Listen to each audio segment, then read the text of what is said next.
On va prier. Seigneur, merci pour ce soir, merci pour ta parole que tu nous envoies. Nous te prions que tu nous fasses du bien par elle au nom de Jésus-Christ. Tu nous as enseigné depuis mardi, hier aussi, aujourd'hui, encore. Nous te prions de nous enseigner. Envoie ta parole et que ta parole nous guérisse. Que ta parole nous taille. Afin que nous puissions atteindre la mesure de la stature parfaite de Christ. Au nom de Jésus. Amen.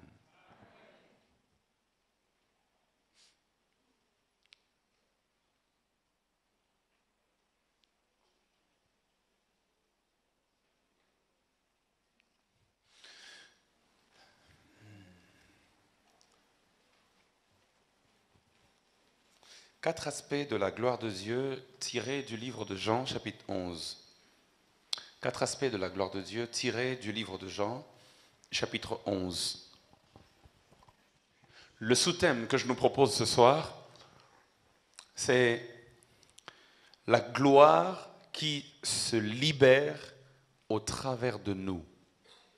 La gloire qui se libère au travers de nous. Et en introduction, j'aimerais qu'on lise notre merveilleux chapitre qui est en train de nous conduire durant toute cette semaine.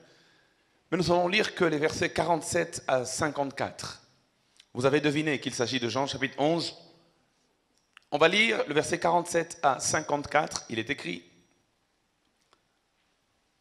Alors les principaux sacrificateurs et les pharisiens assemblèrent le Sanhédrin et dirent: Que ferons-nous? Car cet homme fait beaucoup de miracles. Si nous le laissons faire, tous croiront en lui et les Romains viendront détruire notre ville et notre nation.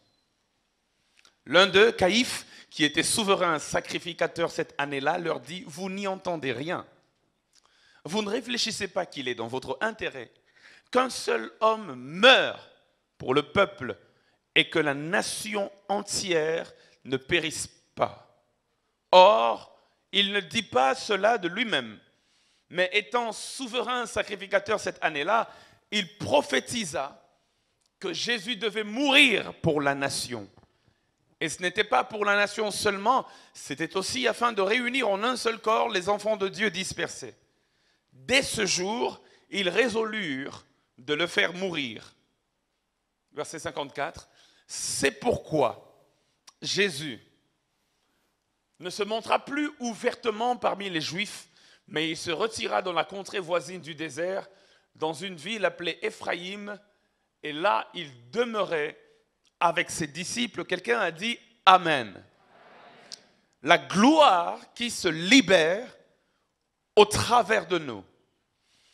Bien-aimés dans le Seigneur, laissez-moi faire une petite récapitulation pour 2 ou 3 personnes qui n'étaient pas là avec nous dès le premier jour. En quelques secondes. Le premier jour, nous avons parlé d'un aspect de la gloire. D'un aspect de la gloire. Nous avons parlé de la gloire de Dieu dont nous sommes bénéficiaires, en prenant l'exemple de Lazare. Et nous avons dit qu'il s'agit là de la gloire qui se libère pour nous. Pour nous. Et nous aimons cette dimension, nous aimons cet aspect. Nous aimons que de temps en temps la gloire de Dieu vienne nous visiter. Nous aimons que de temps en temps la gloire de Dieu se libère pour nos vies. Et quand elle se libère pour nous, elle vient sous diverses manières.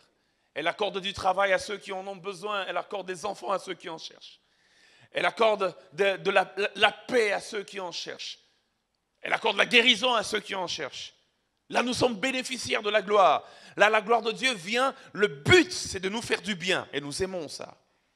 Nous aimons que Dieu fasse des choses pour nous. Et j'aimerais nous dire, il n'y a pas que nous qui aimons que Dieu fasse des choses pour nous. Dieu lui-même aime faire des choses pour nous. Il aime nous faire du bien.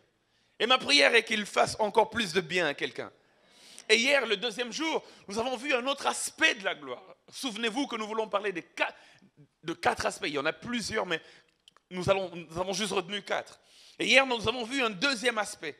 L'aspect que nous avons abordé hier, c'est l'aspect de la gloire que nous devons rendre à Dieu après avoir été bénéficiaires de ses bontés. Et nous avons montré hier, par l'exemple de Marie, que l'un des moyens de rendre à Dieu sa gloire, c'est au travers de l'adoration. C'est ce que nous avons dit. Aujourd'hui, frères et sœurs, laissez-moi vous parler donc de cet autre aspect qui me tient à cœur. Et je vous promets que le message d'aujourd'hui, je vous promets, c'est le genre de message qu'on n'aime pas écouter. Heureusement, j'ai quelqu'un qui m'encourage. Je vais prêcher, maman, je vais prêcher. Aujourd'hui, nous voyons un autre aspect de cette gloire dans Jean 11. La gloire qui se libère au travers de nous. Il ne s'agit pas maintenant d'une gloire dont on est bénéficiaire directement. Il ne s'agit pas d'abord d'une gloire que l'on rend à Dieu.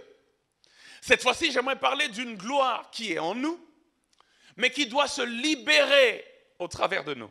Le but, ce soir, c'est de vous montrer cet aspect que je juge être important. Et en mon sens, on n'en parle pas beaucoup. Le message de ce soir est une question de responsabilité et de maturité dans notre vie chrétienne. J'aimerais dire à quelqu'un, lorsqu'on quitte le niveau de seulement recevoir pour nous-mêmes, et qu'on atteint celui où l'on devient un canal pour que d'autres reçoivent aussi au travers de nous, alors là, on a commencé à grandir. Dans Luc chapitre 11, verset 3, Jésus apprend à ses disciples à prier. Il dit, lorsque tu pries, il faut que tu dises, donne-nous chaque jour notre pain quotidien. Donne-nous chaque jour notre pain quotidien. Là, c'est nous qui en sommes bénéficiaires. Donne-nous, et quand tu nous donnes, c'est pour notre bien, c'est pour qu'on le consomme, c'est pour que ça nous apporte de l'énergie. Donne-nous aujourd'hui notre pain quotidien. Là, c'est la première dimension où c'est nous qui sommes bénéficiaires de l'action de Dieu. Et Dieu nous donne la chose que nous lui demandons. Mais dans Luc 11, versets 5 à 6, Jésus introduit dans le même chapitre une autre dimension. Il dit ceci, écoutez bien, il leur dit encore, là c'est après leur avoir dit donne-nous notre pain quotidien, il leur dit encore, si l'un de vous a un ami et qu'il aille le trouver au milieu de la nuit pour lui dire, ami, prête-moi 3 pains, car un de mes amis est arrivé de voyage chez moi et je n'ai rien à lui offrir. Qui est arrivé de voyage chez lui? Il dit un de ses amis. Combien d'amis? Un seul de ses amis est arrivé. Mais combien de pains il demande? Il demande 3 pains. Dans la prière du Notre Père, quand c'est nous qui en sommes bénéficiaires, il dit notre pain, c'est un seul pain qu'on donne. Mais dans Luc 1, 5 à 6, car quand c'est quelqu'un d'autre qui doit bénéficier au travers de nous, nous avons le droit de demander plus qu'un seul pain. J'aimerais dire à quelqu'un, tu réagis. Lorsque tu demandes pour toi-même, Dieu donne 1. Lorsque tu demandes pour quelqu'un d'autre, Dieu donne 3. Oh my God. Et il y a une dimension de la gloire où c'est toi qui en bénéficies. Mais il y a une autre dimension où Dieu veut maintenant se passer par toi pour que d'autres puissent aussi en bénéficier. Donne-moi un amen et je vais décoller. J'ai comme l'impression que Dieu donne toujours beaucoup plus à celui qui devient un canal de bénédiction pour les autres. Parce qu'il sait que lui-même d'abord doit en bénéficier, mais au travers de lui, il y a encore X, Y et Z personnes qui doivent en bénéficier. Alors, je dois lui donner au-delà de ce dont il a besoin. Lorsqu'on devient un canal pour que d'autres soient atteints par nous, Dieu nous donne beaucoup plus que d'habitude. Dans Genèse chapitre 12, versets 1 à 2, notre père Abraham, Dieu lui dit, va-t'en de ton pays, de ta patrie et de la maison de ton père, dans le pays que je te montrerai. Verset 2, il dit, je ferai de toi une grande nation et je te bénirai. Je rendrai ton nom grand et tu seras une source de bénédiction. Donne-moi un bon amen.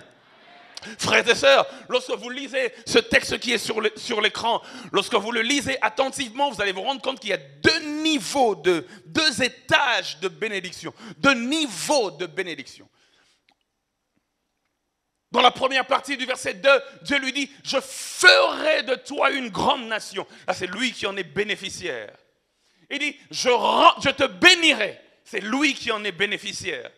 Il dit, je rendrai ton nom grand. C'est lui qui en est bénéficiaire. Mais à la dernière partie, Dieu dit, et tu seras une source de bénédiction. Il y a une dimension où on est béni.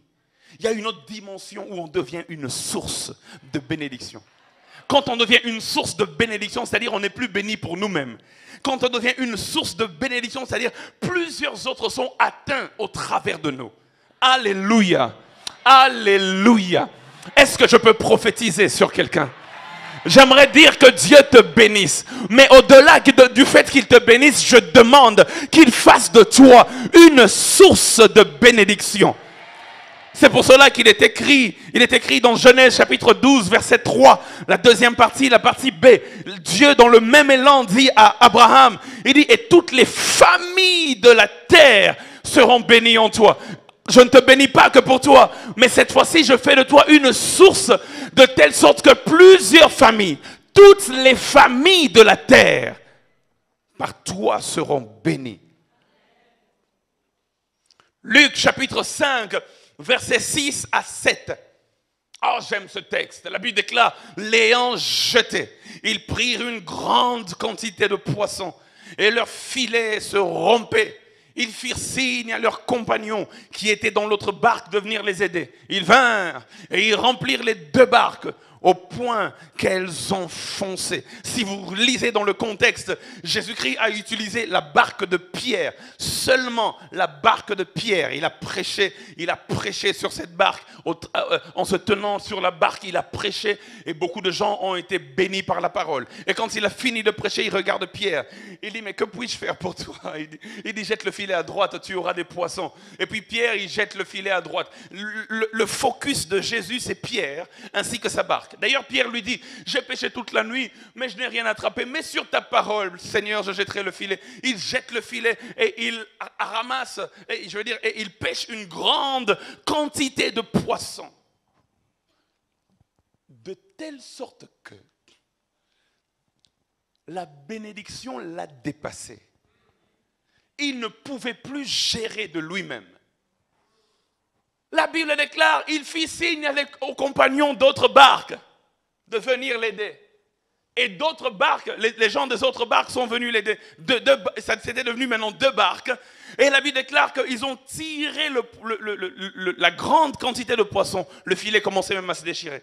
Et ils remplirent les 2 barques au point qu'elles enfonçaient. Dieu visait Pierre, mais Pierre, d'autres aussi ont été atteints. Une autre barque aussi a été remplie de poissons alors que Jésus ne l'avait même pas utilisé pour prêcher.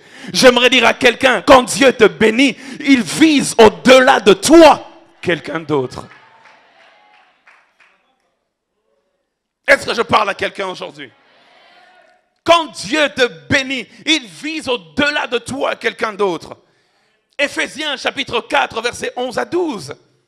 La Bible dit, et il a donné les uns comme apôtres, les autres comme prophètes,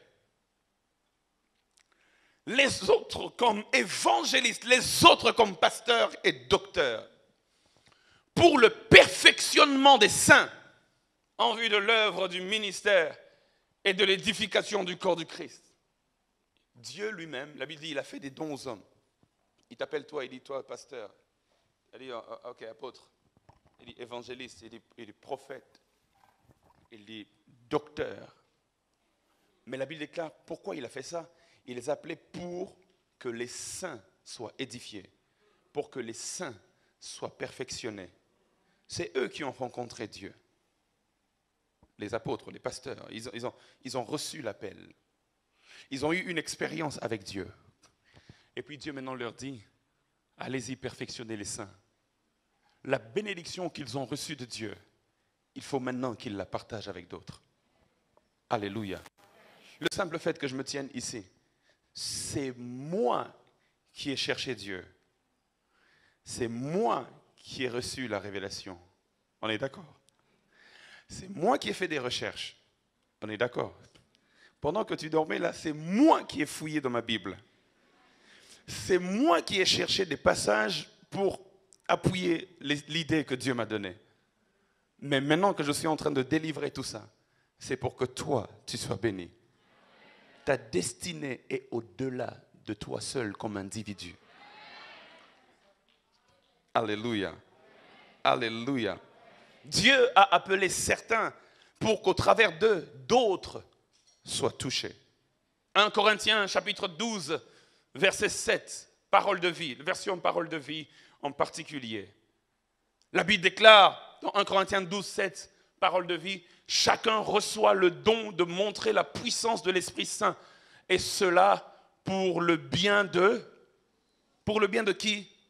Pour le bien de tous. C'est moi qui ai reçu le don de libérer la puissance. Mais ce n'est pas pour moi. Il dit c'est pour le bien de tous. C'est pour tout le monde. Regarde ton voisin et aide-moi à lui dire, Dieu te vise toi pour atteindre quelqu'un d'autre.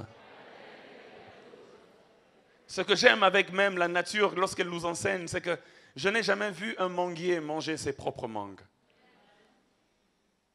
Je n'ai jamais vu un bananier manger ses propres bananes. C'est le manguier qui donne le fruit, mais c'est d'autres qui en jouissent. Dieu te vise toi pour atteindre quelqu'un d'autre. J'aimerais dire à quelqu'un, il y a des moments, il y a des saisons où Dieu fait des choses pour nous. Mais puis, quand on devient mature, il commence à faire des choses au travers de nous. Donne-moi un bon amen. Dans Exode chapitre 31, verset 18, la Bible déclare, Exode 31, 18, écoutez ce que la Bible dit. Lorsque l'Éternel eut achevé de parler à Moïse sur la montagne du Sinaï, il donna les 2 tables du témoignage, tables de pierre, écrites du doigt de Dieu. Moïse n'a ni cherché les pierres. Moïse n'a ni taillé les tables. La Bible déclare que Dieu lui-même le lui donne. Et qui a écrit? Dieu lui-même, écrite du doigt de Dieu. Exode chapitre 32, versets 15 à 16.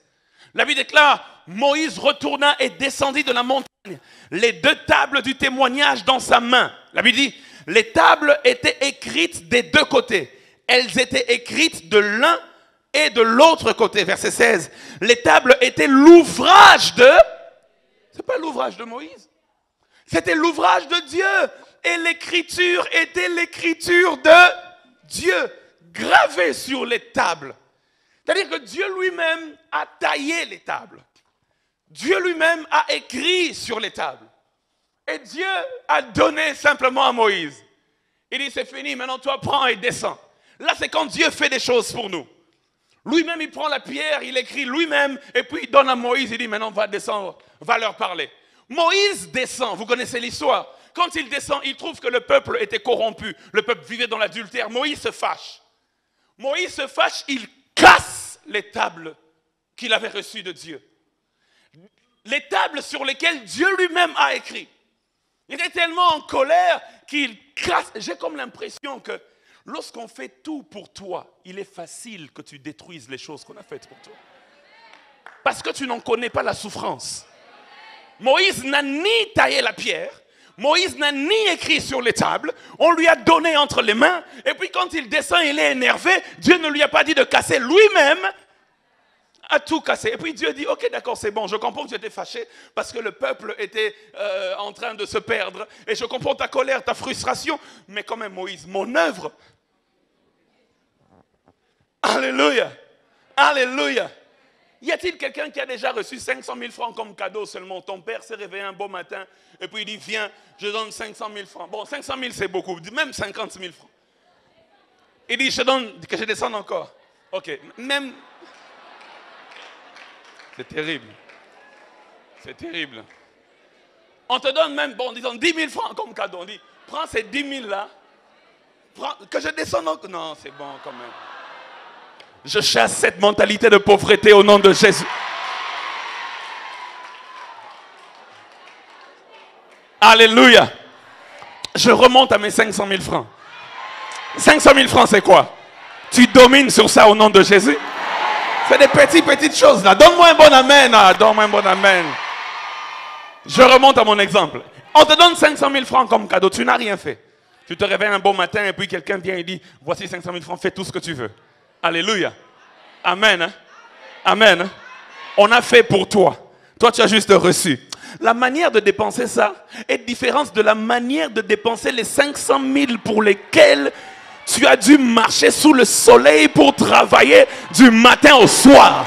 J'aimerais dire à quelqu'un, quand Dieu fait des choses pour nous, parfois on n'en connaît pas la valeur. Mais quand il fait les mêmes choses, mais au travers de nous, on devient beaucoup plus sérieux et responsable. Moïse a tout cassé. Et puis Dieu dit, Moïse, attends, on va voir. Exode chapitre 34, verset 1. La Bible dit maintenant dans Exode 34, verset 1, si la technique peut m'aider rapidement. Exode 34, 1, il est écrit, l'Éternel dit à Moïse maintenant, taille 2 tables de pierre comme les premières. Maintenant, moi je ne taille plus, hein, c'est fini cette histoire. Tu as tout cassé. Tu vas toi-même tailler. Il dit, taille 2 tables de pierre comme les premières. C'est-à-dire que Moïse devait trouver un roc. Quand il trouve le roc, il devait maintenant prendre, je ne sais pas comment on appelle ça ici, mais chez nous on appelle ça un burin. Il commence à tailler dans le roc. Et puis Dieu dit 2 tables de pierre comme les précédentes. Je ne sais pas combien de jours ça lui a pris. Mais quand il finit de tailler, il a dit, hey, c'était difficile comme ça. Alléluia. Et il monte avec les 2 tables là. Et quand il monte avec les 2 tables, verset 4, on peut encore voir un verset d'appui au verset 4, il dit, Moïse tailla 2 tables de pierre comme les premières. Et il se leva de bon matin et monta sur la montagne Sinaï, selon l'ordre que l'Éternel lui avait donné. Et il prit dans sa main les 2 tables de pierre. Il monte avec un lourd fardeau. Quand il arrive là-bas, le commandement lui sont encore donnés. Cette fois-ci, il écrit. Et quand il descend, vous savez ce qui s'est passé? Il n'a jamais cassé ça.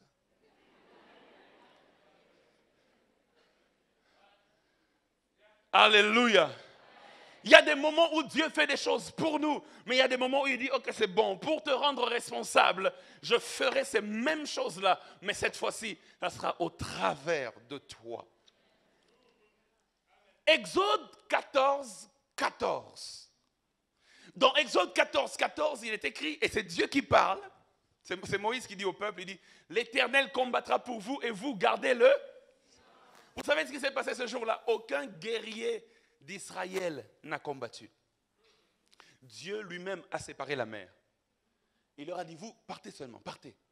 Et la gloire de Dieu s'est posée entre les Israélites et les Égyptiens, de telle sorte que personne n'approchait de l'autre. C'est ce que la Bible dit. Dieu lui-même a combattu. Les enfants d'Israël ont seulement vu un spectacle. Les chars de Pharaon engloutis par les eaux. Ils regardaient de loin et disaient, ouh, l'Éternel est puissant. L'Éternel est fort. Et nous, on ne fait rien, on croise seulement les doigts. On admire le spectacle. Les chrétiens aiment ça.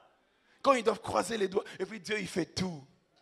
On admire le spectacle.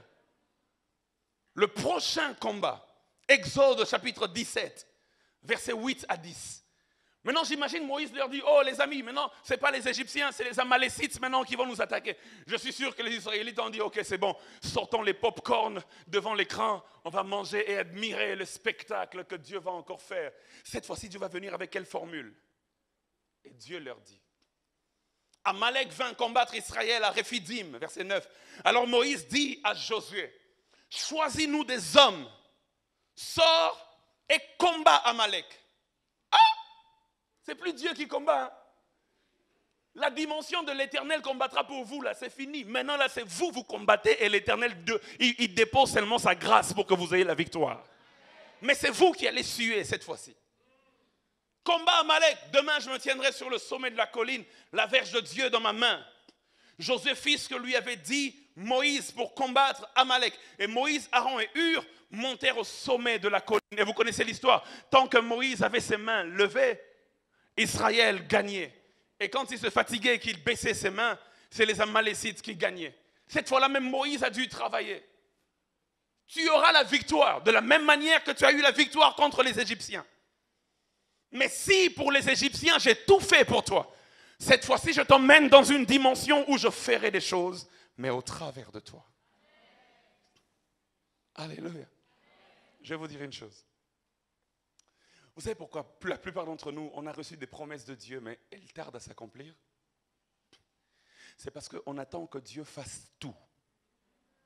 on oublie que Dieu, parfois, il attend aussi de faire, mais quand seulement nous, on bouge. Alléluia. Alléluia. Maintenant, Dieu t'a dit, tu vas aller en Amérique. C'est sa promesse. Le problème avec toi, c'est que tu n'as même pas pris le soin d'aller sortir un passeport.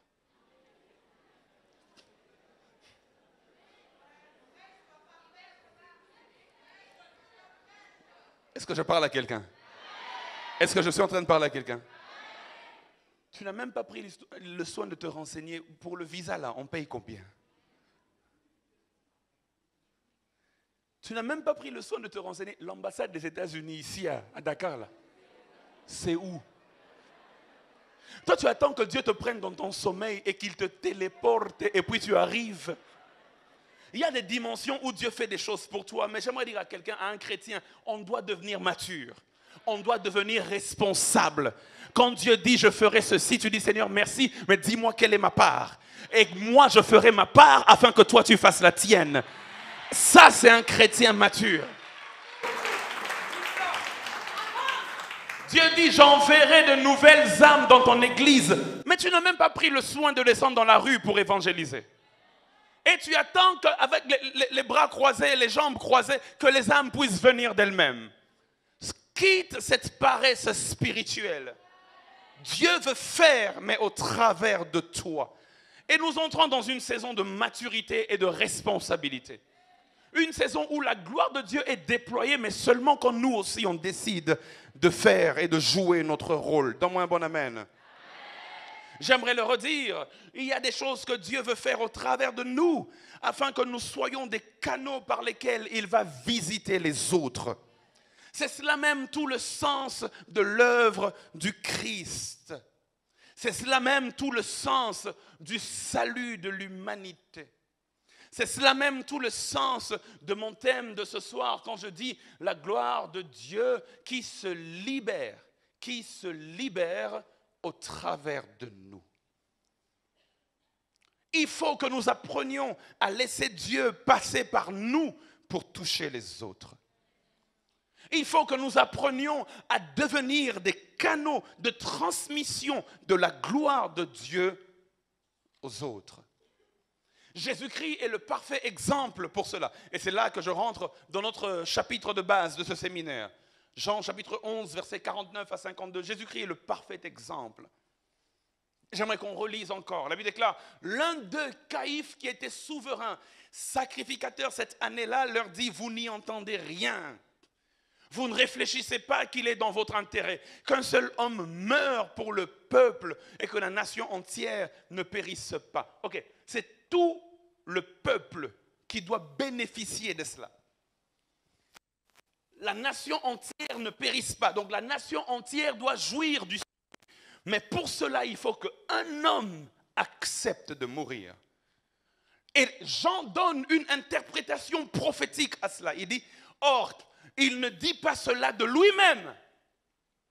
Mais étant souverain sacrificateur cette année-là, il prophétisa que Jésus devait mourir pour la nation. Verset 52, il dit, et ce n'était pas, mon écran est en retard, et ce n'était pas pour la nation seulement, c'était aussi afin de réunir en un seul corps les enfants de Dieu dispersés. Dieu veut déployer la gloire du salut sur le monde entier. Il veut que le Sénégal soit sauvé, que le Congo soit sauvé.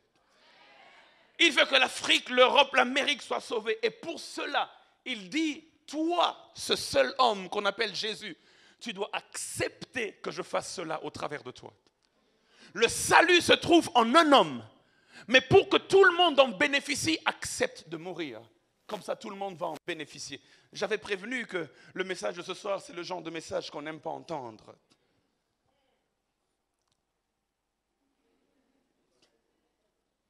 Est-ce que je peux avancer encore? Comment arrivons-nous au niveau d'être le véhicule de la gloire de Dieu pour les autres? La réponse est simple. Accepte de... Dis à ton voisin, accepte de mourir.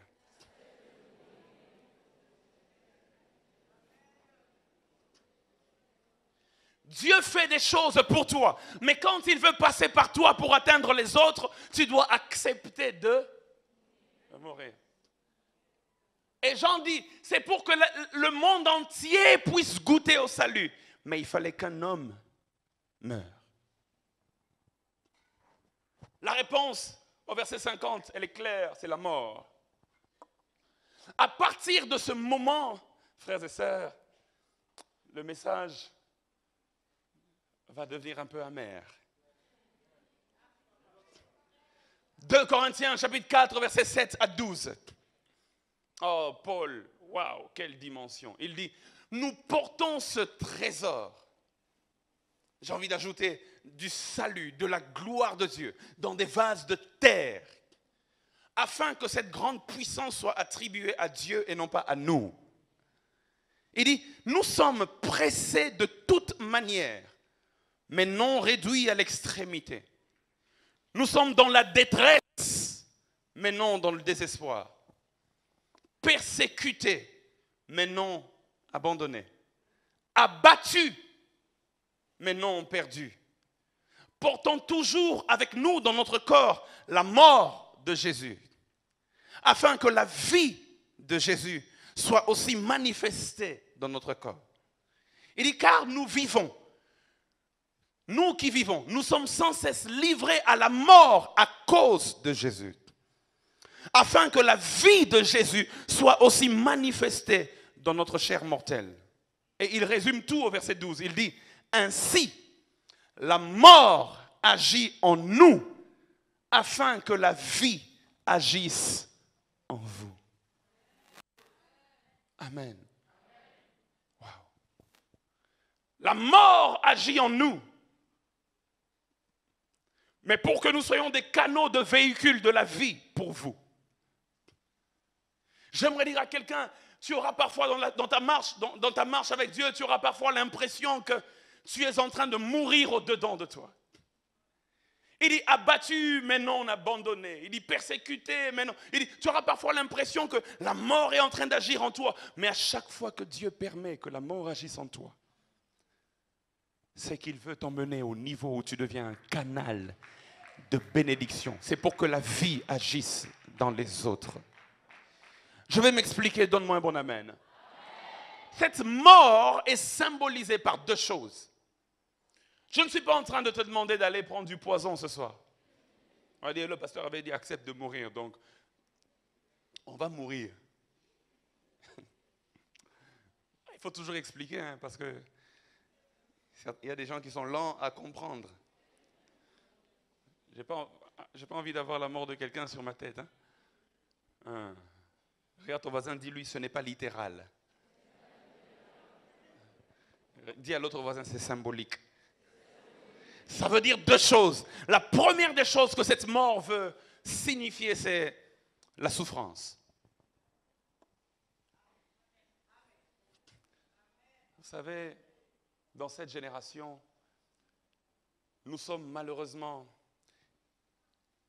et je le dis, et je suis sûr que si je donne à un des pères ici le micro, ils ont sûrement fait le même constat.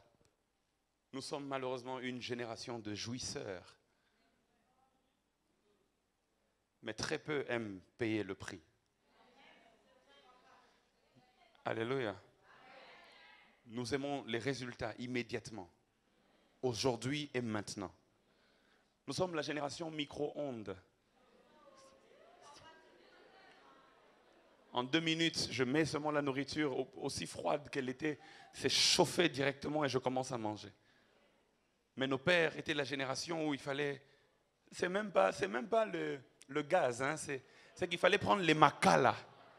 Les macas là même ça va, les braises ça va. Il fallait prendre les conis. Vous connaissez les conis? Vous ne connaissez pas les conis, vous? C'est-à-dire il fallait prendre les morceaux de bois, les entasser là, et trouver une stratégie pour allumer le feu. Alléluia. Et tu commences... Et d'ailleurs, avec les allumettes, ça va encore. Vraiment, les vieux. Ils prenaient 2 pierres et ils commençaient à les frotter comme ça, là. Et puis, le feu s'allume. Quand le feu s'allume, là, il faut bien garder ça parce que c'est fragile.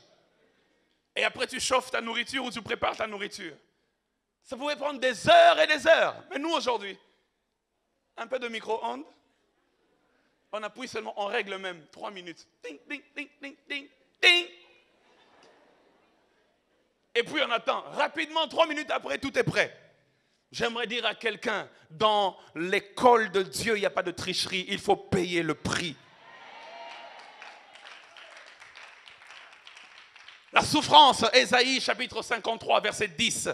Écoutez ce qui est dit, et moi ça m'a toujours choqué. Il dit, il a plu à l'Éternel de le briser par la souffrance. On peut s'arrêter là.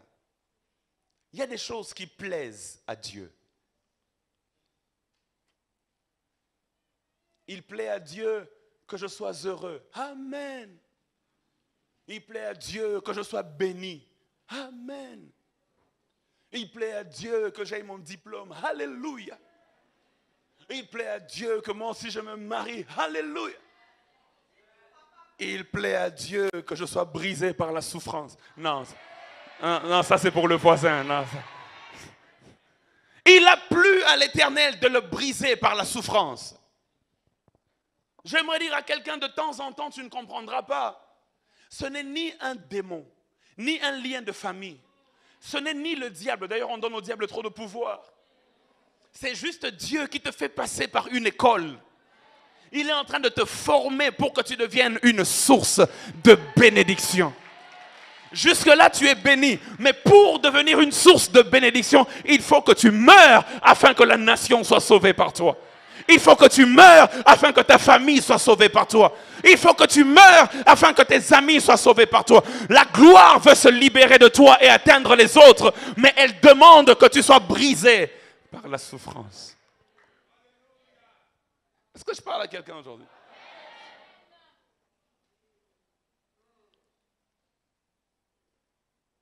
Exode, chapitre 17, verset 6. Le Seigneur parle, il dit, « Voici, je me tiendrai devant toi sur le rocher d'Horeb.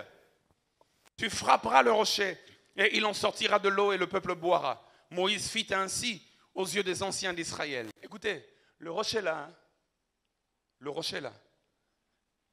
il n'avait rien demandé. Dieu dit, je me tiendrai devant toi sur le rocher d'Horeb. Et puis Moïse arrive, il voit l'Éternel debout sur un rocher. Le problème, c'est lequel? C'est que le peuple a soif et le peuple veut boire de l'eau. Il faut que l'eau soit libérée. C'est un peu comme la gloire qui est libérée pour que le peuple soit abreuvé. Mais il faut une chose au préalable. Dieu dit à Moïse, tu frapperas le rocher et l'eau sortira du rocher. Maintenant, la bonne chose, c'est que c'est un rocher. Hein. Il n'a pas mal comme toi. Imagine que ce soit toi. Et il dit, ok, plusieurs doivent bénéficier de la gloire. C'est toi qui es porteur de cette gloire. Mais pour que eux bénéficient de cette gloire, il faut que toi, tu sois frappé. Tu frapperas le rocher et l'eau sortira du rocher. Certaines souffrances par lesquelles tu passes, Dieu les permet pour libérer le potentiel qu'il y a au-dedans de toi. Alléluia. Il faut qu'on nous enseigne de plus en plus sur la théologie de la souffrance. C'est trop d'évangiles de prospérité. Sois béni. Cette année, c'est ton année. Cette année, tu iras loin. Alléluia. Amen. C'est trop facile. Pour arriver à ça, on ne triche pas dans l'école de Dieu. Alléluia. Et comme j'aime le dire, dans l'école de Dieu, toute leçon apprise, non comprise, sera reprise pour maîtrise.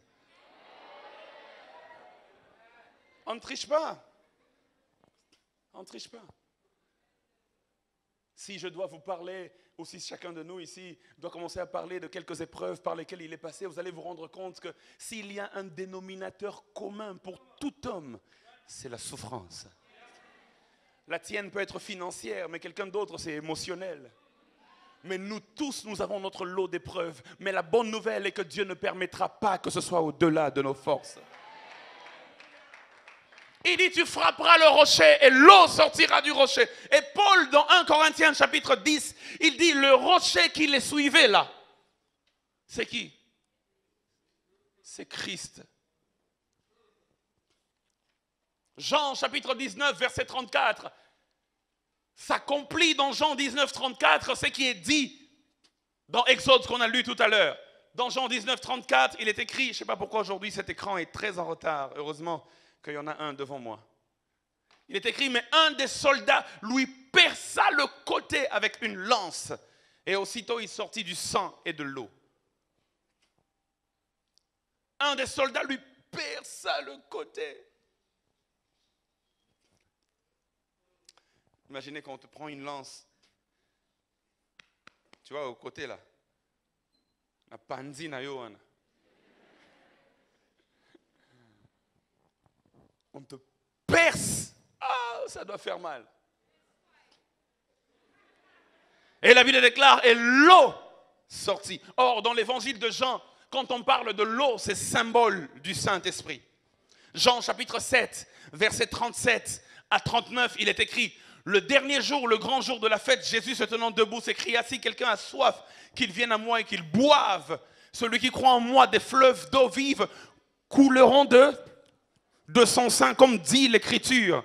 Il dit cela de l'Esprit que devaient recevoir ceux qui croiraient en lui, car l'Esprit n'était pas encore, parce que Jésus n'avait pas encore été glorifié. Il dit, si tu crois en moi, il y a quelque chose qui se passe. Les fleuves d'eau vive coulent de mon sein afin de t'atteindre.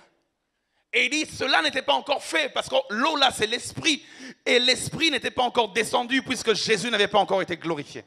Et sur la croix, lorsqu'il a été élevé sur la croix, un symbole de glorification, l'eau a coulé quand on l'a percé. J'aimerais dire à Satan, quand il dérange ta vie, c'est qu'il ne sait pas. C'est que le potentiel que Dieu a mis en toi est énorme. Mais il vaut mieux te laisser tranquille. Parce que s'il continue à te percer avec sa lance, croyant te faire du mal, c'est qu'il ne sait pas. C'est qu'il libère une puissance extraordinaire qu'il ne pourra pas maîtriser. Jésus n'avait rien fait de mal. Il était là, rempli de pouvoir, rempli de gloire. Et l'ennemi a inspiré le soldat. Il a pris une lance, il l'a percé. Mais alors, une gloire comme pas possible est sortie. Il n'y avait pas que le sang, symbole de souffrance, mais il y avait aussi l'eau, symbole de la gloire de Dieu, de l'Esprit de Dieu.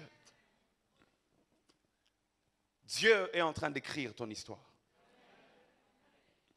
La puissance de Dieu, la gloire de Dieu était emmagasinée en Christ, mais par la lance, elle a été libérée sur le monde entier. Actes chapitre 8, verset 1, il est écrit, Saul avait approuvé le meurtre d'Étienne. Il y eut ce jour-là une grande persécution contre l'église de Jérusalem. Et tous, excepté les apôtres, se dispersèrent dans les contrées de la Judée et de la Samarie. Là, on est dans Acte 8, 1. Maintenant, je vais vous demander si c'est possible d'aller dans Acte 1, 8. On va juste changer les chiffres. On quitte de Acte 8, 1 à Acte 1, 8. Il est écrit, mais vous recevrez une puissance. Et j'aimerais qu'on lise d'abord Acte 1, 8 et puis tu nous rebalances Acte 8, 1. Mais vous recevrez une puissance, le Saint-Esprit survenant sur vous et vous serez mes témoins. Écoutez, à Jérusalem, où encore? Dans toute la Judée, où encore? Et où encore? Jusqu'aux extrémités de la terre. Ça, c'est le plan que Dieu leur donne. Il dit, vous recevez une puissance et vous serez mes témoins à Jérusalem, dans toute la Judée. C'est-à-dire, vous allez vous étendre en Samarie, vous allez encore vous étendre. Il dit, jusqu'aux extrémités de la terre, il n'y aura pas de limite, vous allez vous étendre. Maintenant, Acte 8, 1. C'est comme ça que Dieu accomplit ce qu'il leur a dit. Saul avait approuvé le meurtre d'Étienne. Il y eut ce jour-là une grande persécution contre l'église de... Parce que jusque-là, il y avait les croyants, mais les croyants étaient concentrés à Jérusalem. Et tous, excepté les apôtres, se dispersèrent dans les contrées de la Judée et de la... On leur avait dit à Jérusalem, en Judée, à Samarie, mais ils étaient restés à Jérusalem. Mais quand la persécution est venue, quand la souffrance est venue, la promesse de Dieu s'est accomplie. Ils sont allés jusqu'en Judée, ils sont allés jusqu'en Samarie et ils sont allés jusqu'aux extrémités de la terre. Frères et sœurs, il y a des promesses que Dieu t'a faites. Il faut juste un peu de persécution pour qu'elles se réalisent. Il faut juste un peu de difficulté pour que cette gloire se déploie. Est-ce que je parle à quelqu'un ce soir? La deuxième des choses que veut dire cette mort dont je parle, j'ai dit c'est la souffrance. Mais deuxièmement, lorsqu'on parle de mort dans la Bible, ça symbolise aussi le brisement.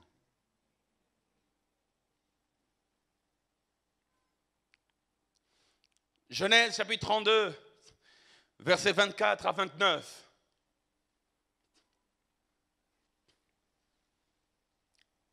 Il est écrit, Jacob demeura seul, alors un homme lutta avec lui jusqu'au lever de l'aurore. Voyant qu'il ne pouvait le vaincre, cet homme le frappa à l'emboîture de la hanche. Et l'emboîture de la hanche de Jacob se brisa, se démit pendant qu'il luttait avec lui.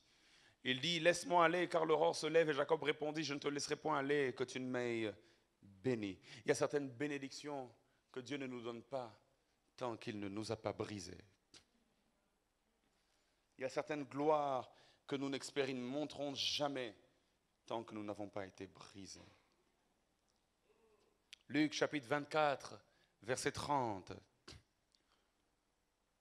La Bible déclare, pendant qu'il était à table avec eux, et j'aime ce texte, il prit le pain et après avoir rendu grâce, il le rompit et il le leur donna. Donne-moi un bon amen. J'aimerais dire, le pain ne pouvait pas devenir un don tant qu'il n'avait pas été brisé. Il prit le pain. C'est comme Dieu, il nous prend de n'importe où, de partout. Il a pris certains du péché, il a pris certains de la mort, il prit le pain. Mais avant de donner le pain, il le rompit. Et il y a beaucoup d'entre nous, nous sommes dans cette phase. Lorsque Dieu nous prend, waouh, on chante les louanges. Il m'a pris de loin. Il va me prendre, il va me... Arrangez là, c'est le brisement. Vous n'avez jamais compris ça? Continuez de chanter, vous allez voir. Il va me prendre et puis il va t'arranger.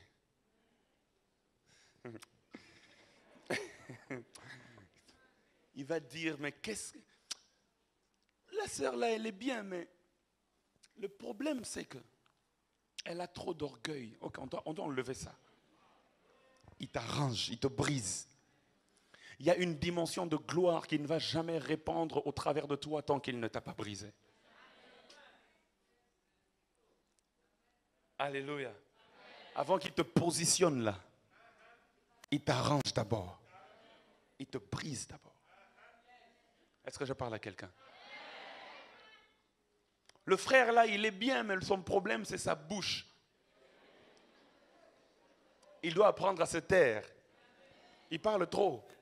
Et il parle mal. Il va te briser. Tu ne vas pas comprendre. Au lieu de dire tout ce que tu dis d'habitude, là, ça sera maintenant seulement des Alléluia, gloire à Dieu.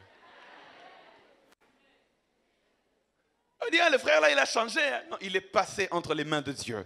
Quand on passe entre les mains de Dieu, ça fait mal. Le brisement, on n'aime pas. Mais Dieu le fait pour ton bien. Et pas seulement pour ton bien, pour qu'au travers de toi, la gloire de Dieu se répande sur les autres. Alléluia. Je vais vous donner une image. Imaginez que combien de fois n'avons-nous pas mangé des bénédictions qui n'étaient censées être que de passage entre nos mains? Dieu, il t'a béni avec 3 pains. Mais parce que ton ami est venu te voir. Dans le calcul de Dieu, les 3 pains qu'il t'a donnés, tu peux en prendre 1, ça va, mais ou 1,5. Ou 2 si tu veux. Bon, si tu es trop gourmand, va même jusqu'à 2,5. Mais celui-là qu'il veut atteindre par toi, il faut qu'il reçoive sa part aussi. Mais si toi, ton égocentrisme n'a jamais été brisé, Dieu dépose de bénédictions dans ta vie en visant les autres, mais toi tu bloques tout, tu manges tout. Et il y en a autour de toi qui meurent de faim parce que toi, il y a quelque chose qui n'a pas encore été brisé. Vous voyez, lorsque nous devons devenir des canaux de Dieu pour atteindre les autres, il y a des choses qu'il doit briser avant qu'il ne déploie sa gloire sur nous. Est-ce que je parle à quelqu'un? Est-ce que je suis en train de parler à quelqu'un? Jésus disait, il faut que le grain meure et ce n'est qu'ensuite qu'il va produire du fruit. Beaucoup d'entre nous, nous sommes improductifs parce que nous ne sommes pas encore morts. Parce que nous ne sommes pas encore brisés. Et il y a un homme dont j'ai souvent étudié la vie. Et je me rends compte que cet homme est passé par toutes ces phases de souffrance et même de brisement. Il s'appelle Joseph. Joseph avait les promesses de Dieu.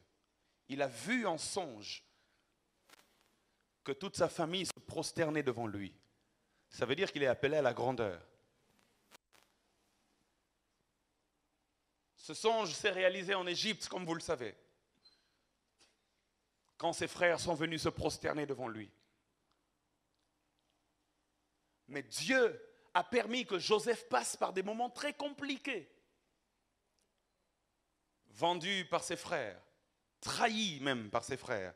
Quelle souffrance! Alors que je parle ainsi, il y a peut-être des gens qui m'écoutent qui ont été trahis par des amis, trahis par la famille, rejetés. Quelle souffrance! Mais j'aimerais t'annoncer une bonne nouvelle, aussi difficile que ça puisse être. Fais confiance à Dieu. Ce n'est que le chemin vers ta destinée glorieuse. Il est arrivé chez Potiphar, tout allait bien, jusqu'à ce que la femme de Potiphar, vous connaissez l'histoire, n'est-ce pas? Elle puisse fomenter un grand mensonge. L'enfant des gens là n'a rien fait. Mais il s'est retrouvé en prison. Pendant combien d'années? Plusieurs années.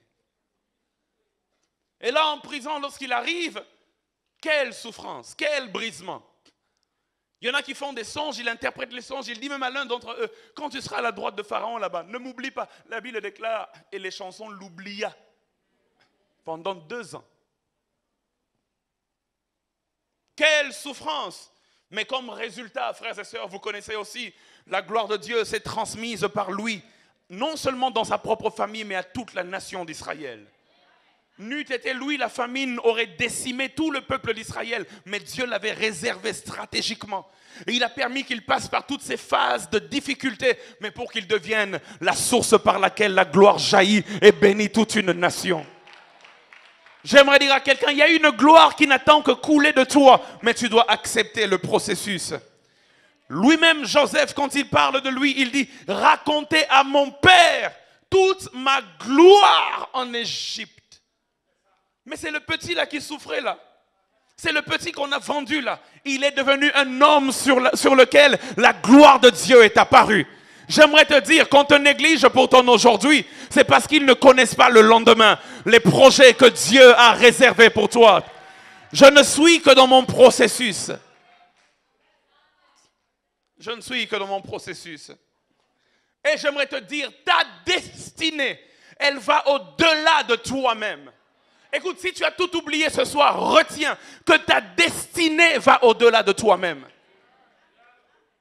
Arrête avec ta vision égoïste centrée sur toi. Dieu fait pour moi, pour moi, pour moi, pour moi. J'aimerais te dire, Dieu veut aussi que par toi, il fasse des choses pour d'autres personnes. Ta destinée va au-delà de toi-même. Ta destinée, c'est pour toute ta famille. Ta destinée, c'est pour toute ta nation. Ta destinée, c'est pour le monde entier. Si quelqu'un croit en ces choses, qu'il me donne un bon amen. Il y a des millions que Dieu veut atteindre par toi. Certaines chansons, je les ai écrites dans des périodes de souffrance, comme vous ne pouvez pas vous imaginer.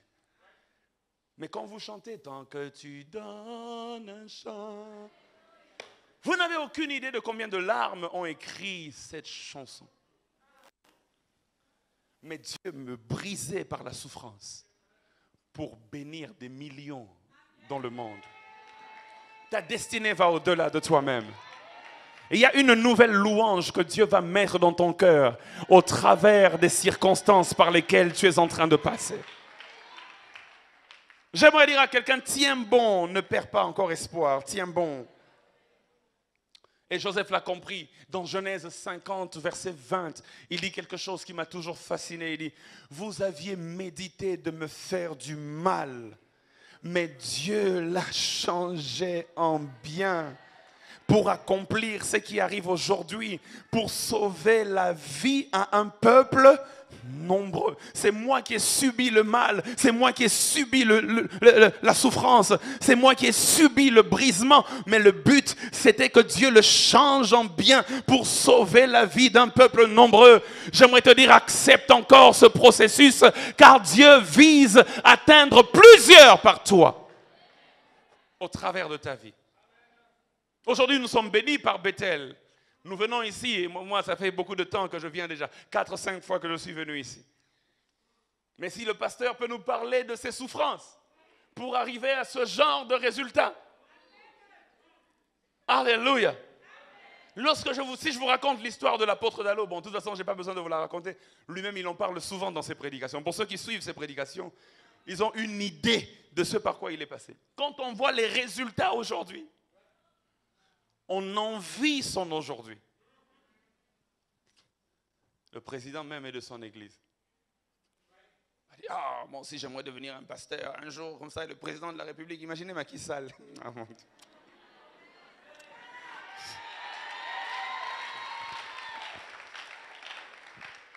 Il vient dans ton église, il communie avec toi.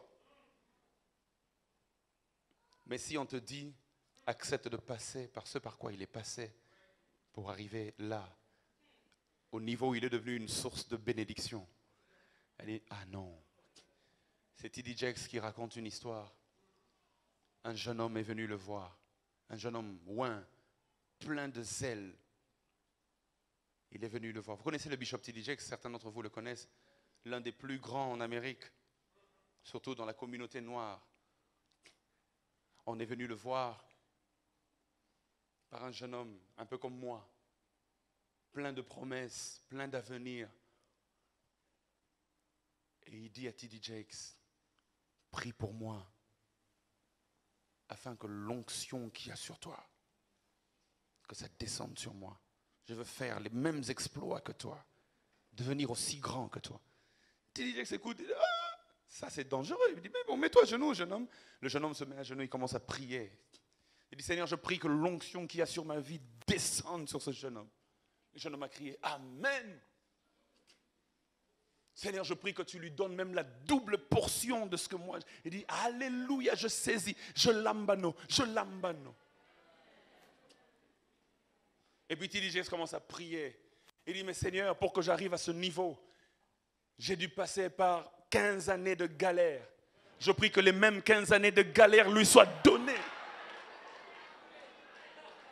Le jeune homme a enlevé la main. Il a fui. J'aimerais dire à quelqu'un, ceux qu'ils sont devenus aujourd'hui, c'est parce qu'ils ont accepté le processus. Il n'y a pas de tricherie dans l'école de Dieu. Toute leçon apprise, non comprise, sera reprise pour maîtrise. Et il est important que tu acceptes de passer par le processus pour que tu deviennes la source qui va faire jaillir la gloire dans la vie des autres. Romains chapitre 8, verset 28 le dit en d'autres termes. Nous savons du reste que toute chose concourt au bien de ceux qui aiment Dieu. Je ne sais pas par quoi tu passes, mais toute chose concourt au bien de ceux qui aiment Dieu. Ce soir, j'aimerais finir par vous dire, il est donc important de croire et de faire confiance à Dieu, même quand on ne comprend pas grand-chose. J'aimerais encore le répéter. Votre destinée va au-delà de vous-même. Dieu veut, par vous, atteindre les autres. Urbain, tu peux si la technique peut m'aider à me remettre le texte de Jean, chapitre 11, verset 49, à partir de 49. Notre texte de base qui parle de la gloire. L'un d'eux, Caïphe, qui était souverain sacrificateur cette année-là, leur dit, vous n'y entendez rien. Vous ne réfléchissez pas qu'il est dans votre intérêt qu'un seul homme meure pour le peuple et que la nation entière ne périsse pas. Or, il ne le dit pas de lui-même, mais étant souverain sacrificateur cette année-là, il prophétisa que Jésus devait mourir pour la nation. Et ce n'était pas pour la nation seulement, c'était aussi afin de réunir en un seul corps les enfants de Dieu dispersés. Il y a des choses qui seront faites contre vous, mais Dieu vise toute une nation. Il y a des souffrances par lesquelles vous passerez. Et souvent, lorsqu'on reçoit les gens, ils viennent dire, « Pasteur, j'ai telle difficulté, prie pour moi afin que le Seigneur me délivre de cela. » Mais si je prie que Dieu arrête cette souffrance et que Dieu m'entend et qu'il l'arrête, alors que c'était dans son plan pour t'emmener quelque part de glorieux, est-ce que tu sais ce que je suis en train de te faire rater par ma prière? Amen. Tu as longtemps prié que ça ne s'arrête pas. C'est Dieu qui est derrière.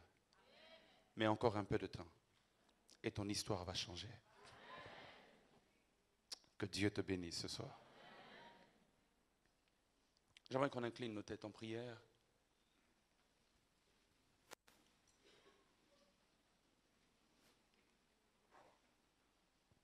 La gloire qui se libère au travers de nous.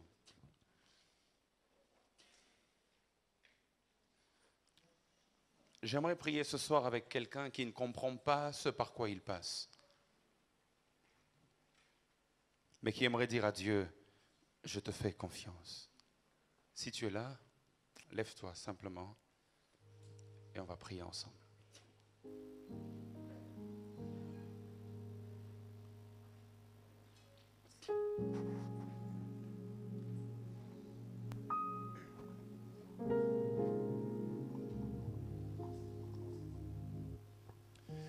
Je te fais confiance, je te fais confiance. Ce n'est pas facile pour moi de chanter ce refrain, mais je te fais confiance. Jésus, je te fais confiance. Ce n'est pas encore fini. Je te fais confiance. Je te fais confiance. Je te fais confiance. Ce n'est pas facile pour moi. Ce n'est pas facile pour moi de chanter ce refrain. Mais je te fais confiance. Mais je te fais confiance. Jésus, je te fais confiance. Jésus, je te fais confiance. Ce n'est pas encore fini. Ce n'est pas encore fini. Je te fais confiance. Je te fais confiance. Je te fais confiance. Je te fais confiance. Ce n'est pas facile pour moi. Ce n'est pas facile pour moi de chanter ce refrain. Mais je te fais confiance. Jésus, je te fais confiance. Ce n'est pas encore fini. Je te fais, encore une fois, je te fais confiance. Je te fais confiance. Ce n'est pas facile pour moi de chanter ce refrain, mais je te fais confiance. Jésus, je te fais confiance. Ce n'est pas encore fini. Chante le plus fort. Je te fais confiance. Je te fais confiance. Je te fais confiance. Ce n'est pas facile pour moi de chanter ce refrain, mais je te fais confiance. Jésus, je te fais confiance. Ce n'est pas encore fini. Je te fais confiance. Élève ta voix, commence à parler à Dieu. Commence à parler à Dieu.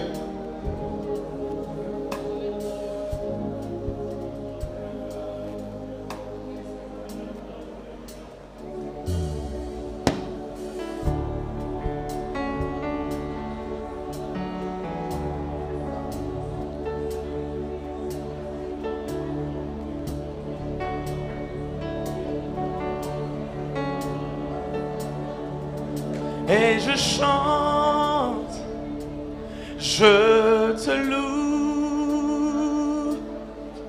Malgré les temps difficiles, dans la peine et la souffrance, et je chante, je te loue. Je lève mes mains pour t'honorer, car ta parole est vraie, et je chante, je te loue. Malgré les temps difficiles, dans la peine et la souffrance, et je chante, je te loue. Je lève mes mains pour t'honorer, car ta parole, et je chante, je te loue, Seigneur. Je te loue. Malgré les temps difficiles, malgré les temps difficiles, dans la peine et la souffrance, et je chante, je te loue. Je lève mes mains pour t'honorer, je lève mes mains pour t'honorer, à ta parole, et je chante, je te loue. Malgré les temps difficiles, dans la peine et la souffrance, et je chante,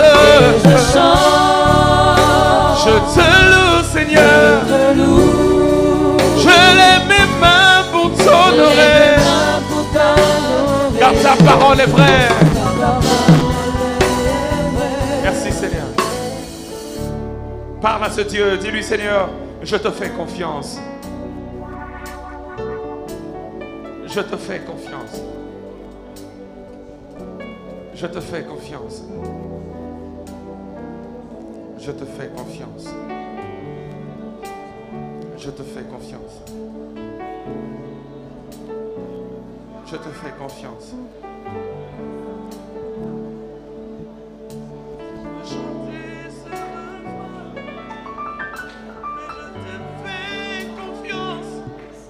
Jésus, je te fais confiance.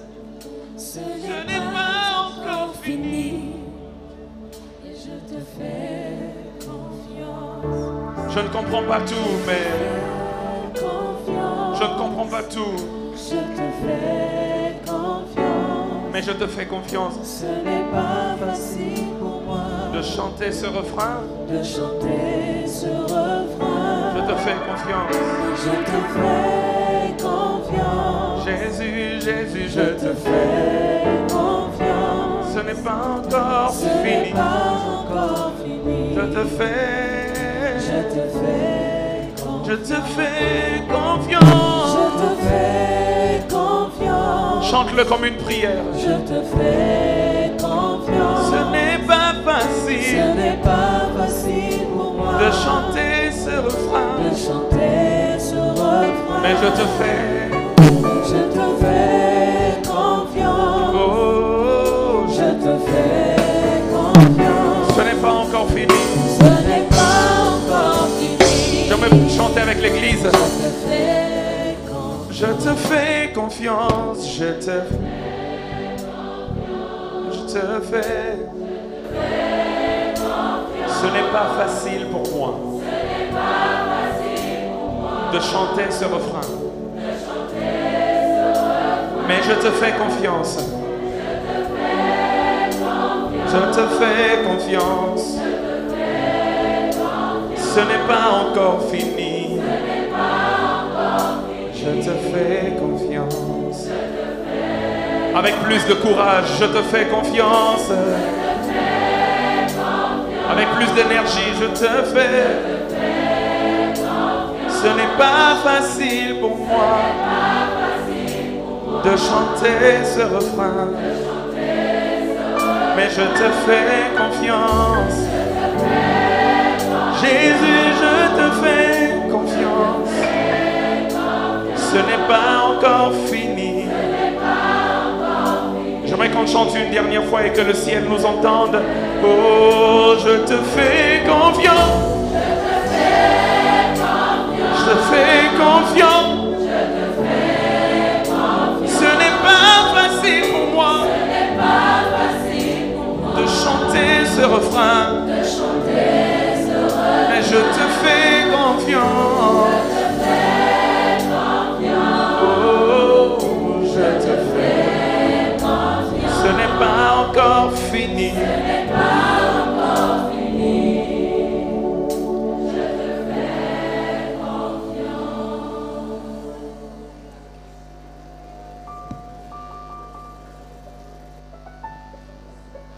Si tu sens que ta foi commence à faillir et tu as même envie d'abandonner,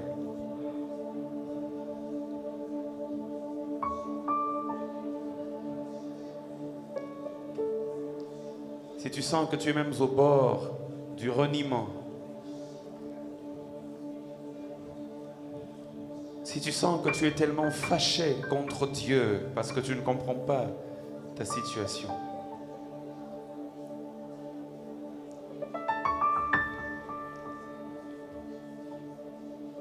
si tu sens que sans l'aide de Dieu, bientôt même tu vas tomber. Il y a tellement de propositions alléchantes. Mais jusque-là, ce qui t'a gardé, c'est parce que c'est à cause de la foi que tu as en Dieu. Tu te dis, je ne peux pas trahir la race des élus. Même si toutes mes amies se compromettent, même si tous mes amis vont à gauche, je ne peux pas faire du mal à Dieu. Mais ça devient de plus en plus difficile, très difficile même. Et sans le soutien de Dieu, bientôt tu risques de lâcher. La galère est tellement grande, la peine est tellement grande, la souffrance est tellement grande, le brisement est tellement dur. Et tu veux dire, Seigneur, soutiens-moi. Je sais que tu fais tout ça pour que, au travers de moi, une grande gloire se déploie sur les peuples. Mais c'est difficile, j'ai besoin de ton aide. Si et seulement si tu es sur le point de lâcher, avance, je vais prier pour toi.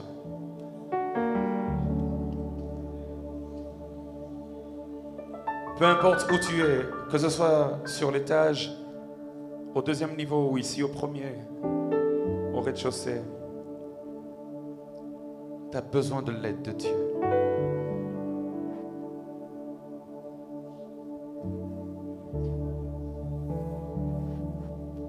La gloire qui se libère au travers de nous.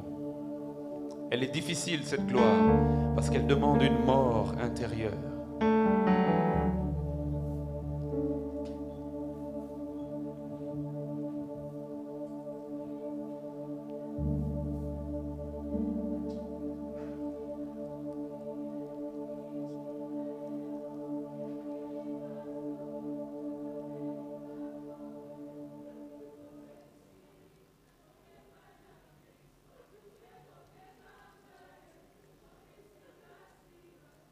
Oba humiliengai, souviens-toi de moi. Natiela yo motema, Natiela yo motema, Natiela yo motema, nangai. Bitumba nangai, bitumba nangai, dolo nangai. Natiela yo motema, Sabaoth, Sabaoth kote nangai. Natiela yo motema, oh Natiela yo motema nangai. Natiela yo motema, Natiela yo motema nangai.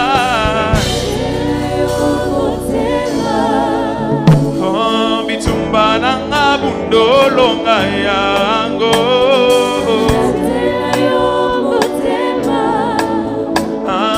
Sabaoth kotela ngai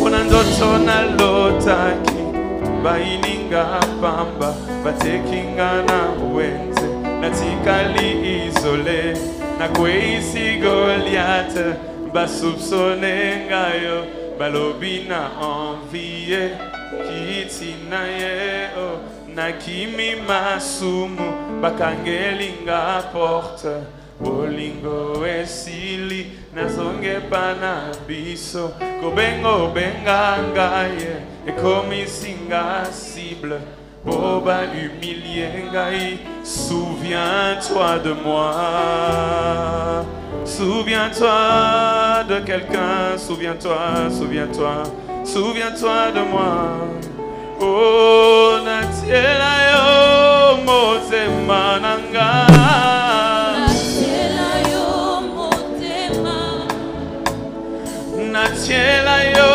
motema lelo Natiela yo motema Yawe bitumba nanga bundolo nga yango